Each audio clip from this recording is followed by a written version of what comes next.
Hola, bienvenidos a Sobre los Hombros, el espacio de psicología de Déjate de Historias Televisión. Hoy quiero hablarles de un caso muy especial. En otro programa hablamos de cómo se construye el delirio y en esta ocasión quiero contarles cómo se construye un delirio concreto, la historia de Aurora Rodríguez y de su hija Hildegard. Aurora Rodríguez fue una persona conocida, sobre todo por su hija, Hildegard Rodríguez, destacada autora feminista en los primeros años 30 del siglo XX y autora de más de 50 escritos publicados sobre feminismo. Tanto madre como hija militaron en el Partido Socialista Obrero Español desde 1928 y eso puede que influya en su olvido. Por dos razones. La primera es cronológica, ya que su historia se ocultó por el hecho de que poco tiempo después surgiera una dictadura de orden o de signo opuesto, y sobre todo por su final. Aurora creó una hija superdotada que fue un referente en la política de los años 30 y a la que acabó asesinando. Aurora, por su parte, acabó en un psiquiátrico creando muñecas de tela y de barro con la idea, o más bien el delirio, de que podía darles vida. Lo más interesante en este caso, lo más interesante desde el punto de vista psicológico, está en ver cómo se va generando el delirio y que no es casual. En otro capítulo de Sobre los Hombros hablamos de otro libro sobre el delirio, El delirio, un error necesario, de don Carlos Castilla del Pino, y comentamos que no se delira sobre cualquier cosa. El delirio siempre tiene que ver con nuestra personalidad previa, la personalidad previa al delirio. El celoso tiene delirios celotípicos y el grandilocuente los tiene de grandeza. En este caso, como en otros, el delirio afecta a otros, en este caso a su hija Hildegard, que fue ya concebida sobre una idea delirante. Lo cierto es que el delirio de Aurora explica la creación de una mujer que pudo ser un personaje clave en nuestra historia y nos puede hacer entender cómo se generan ciertos personajes a partir de las expectativas patológicas de sus padres. Yo conozco su historia por un libro fantástico de un psiquiatra y ensayista llamado Guillermo Rendueles Olmedo. Este médico encuentra en el Hospital Psiquiátrico de Cienpozuelos, en Madrid, un manuscrito y la historia clínica de Aurora, que pasó 21 años allí internada después de asesinar a su hija, y lo publica junto a conversaciones con compañeras de hospital, con monjas que la cuidaron y con un psiquiatra que la conoció. Hace un fantástico trabajo de arqueología psiquiátrica para descubrir la historia. Es un autor muy comprometido socialmente y ya en 1989, fecha de publicación de este libro, cree que se está produciendo una peligrosa psicologización de la vida. Otra de las razones del olvido de esta historia, en su parte política e histórica, puede tener que ver con la corrección política que nos invade y que no nos permite crítica alguna a conceptos como feminismo o socialismo. El libro del señor Rendueles, descatalogado por mucho tiempo y reeditado en 2007, cuenta dos cosas. Por un lado, como mensaje de fondo, cuenta que las personas somos el conjunto de nuestras relaciones sociales, no algo predeterminado. Y por otro lado, cuenta la historia de Aurora, cómo se va generando un delirio y cómo va afectando a otros. Lo que dice Rendueles es que Aurora había empezado a matar a su hija desde el momento de su concepción. La historia es la siguiente. Aurora nace en Galicia, en una próspera ciudad industrial como por aquel entonces era Ferrol, en 1879, y según cuenta el manuscrito, desde que tiene recuerdo le ronda la idea de tener un muñeco de carne para modelarlo a su antojo.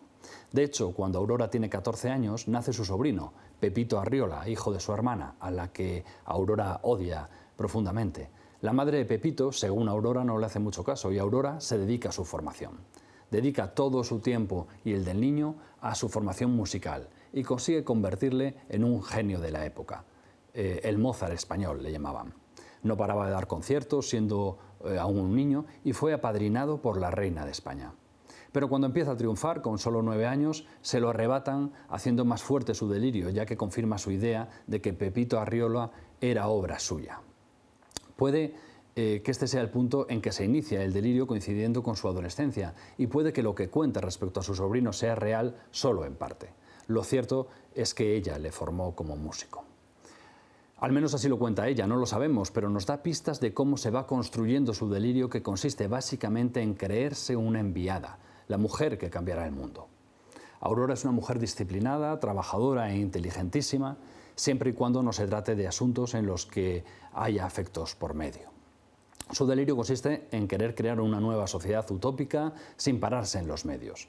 De hecho, una vez en el manicomio, sigue intentándolo.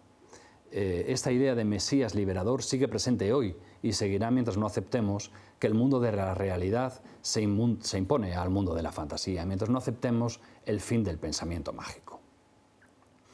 Aurora, como decía, era una feminista radical y esto se refleja en su delirio de alguna forma. De hecho, siente repugnancia por lo femenino, entendido como lo sensible, lo manipulable, lo romántico. Le produce náuseas pensar en la mujer como objeto de deseo. Niega tener el más mínimo atisbo de sexualidad. Quiere una mujer fuerte y eso puede ligar con la estrecha relación que tiene con su padre y el abandono de su madre. Lo cierto es que su repugnancia por el sexo se manifiesta incluso en la concepción de su hija. Aquí Aurora encuentra un problema, ya que su repugnancia por el sexo la lleva a buscar una concepción inmaculada. Rendueles le dedica un capítulo a la Inmaculada Concepción de Hildegard, que es como se llamaría la niña programada por Aurora.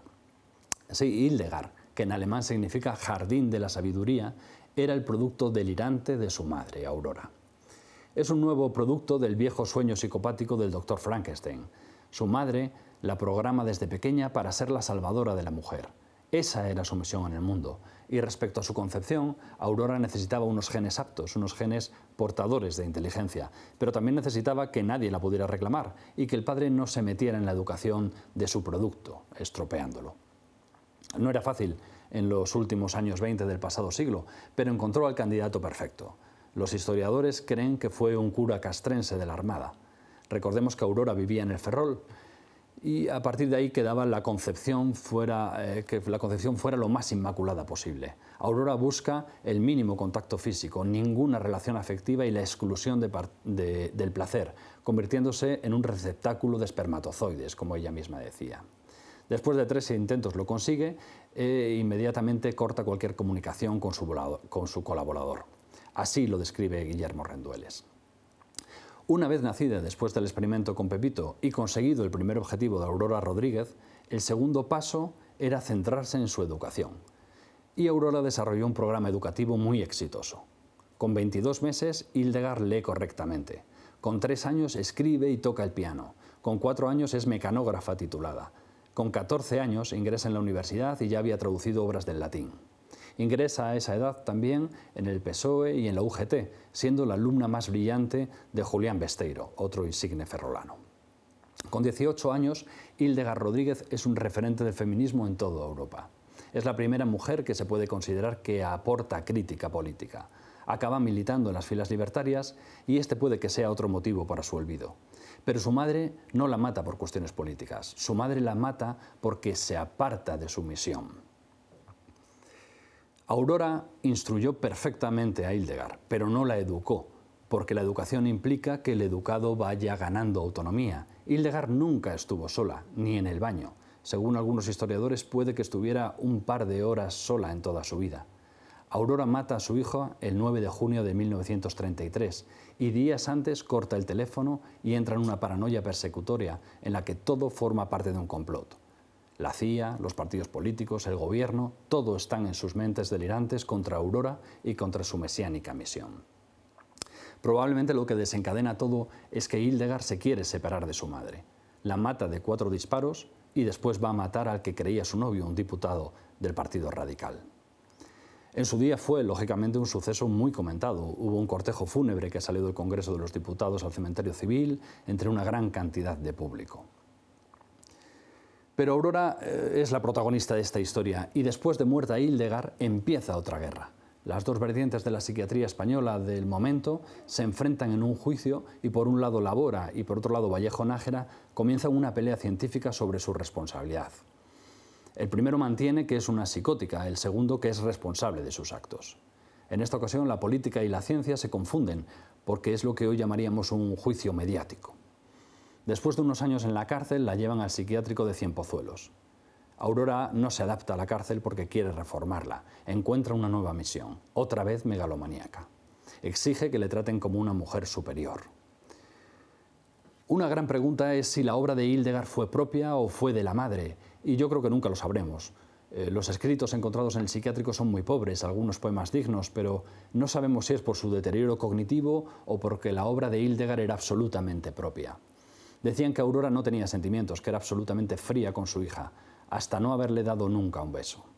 Testigos dicen que no sentía nada por la muerte de su hija, aparte de haber cumplido con su tarea. Aurora acaba en la cárcel fabricando muñecos de trapo a los que quiere dar vida. Creo que de esta historia podemos aprender muchas cosas sobre el ascenso de los iluminados, de la importancia de los afectos, de la autonomía de nuestros hijos. Es, en mi opinión, una obra clave para entender la psicosis y la construcción del delirio. El manuscrito encontrado en Cienpozuelos, de Guillermo Rendueles Olmedo.